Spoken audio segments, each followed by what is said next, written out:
Hey, Brian from Garage Hall. Today I have a Chevy Trax, and the tail light, the brake light, is basically out on this. Really simple to change. So what you do is you are basically popping these little covers off. You get like a knife or a little bit of a flathead. Usually works. Let me get my flathead out here. I just had the knife because I was cutting a pack of bulbs open. So we'll put that in there, and then just kind of put. There we go. A little bit of pressure on that, and then just get yourself a Phillips head screwdriver or a drill with a screwdriver head, and then you're taking out these two screws. So that's screw number one, and then down here screw number two. So that's super easy. And then what you are doing is you're pulling this straight out. Give it a little bit of a tug, a little bit of an angle, and then your battery compartment is basically right here. So you want to turn that, depending what size you are, you want to turn that. You'll kind of feel it give, and then that is your bulb right there. And you want to use a Sylvania 7443.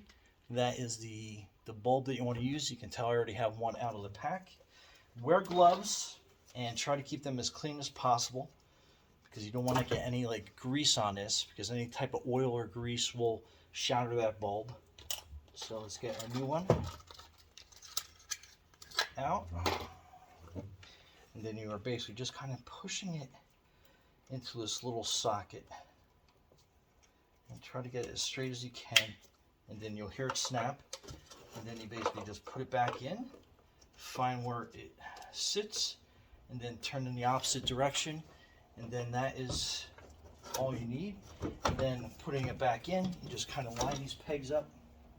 You'll kind of see where it fits, and a quick hit. And then you are just taking your Phillips head screws, as long as you don't drop them, and you line that up. Put that in. We got the screw I dropped. And then we put that in. And then that's all there is to it. And then you just push these tabs back in until they basically kind of sit back up in there. And then you're good to go. Anyway, Brian from Garage Hall, thanks for watching, and be safe out there.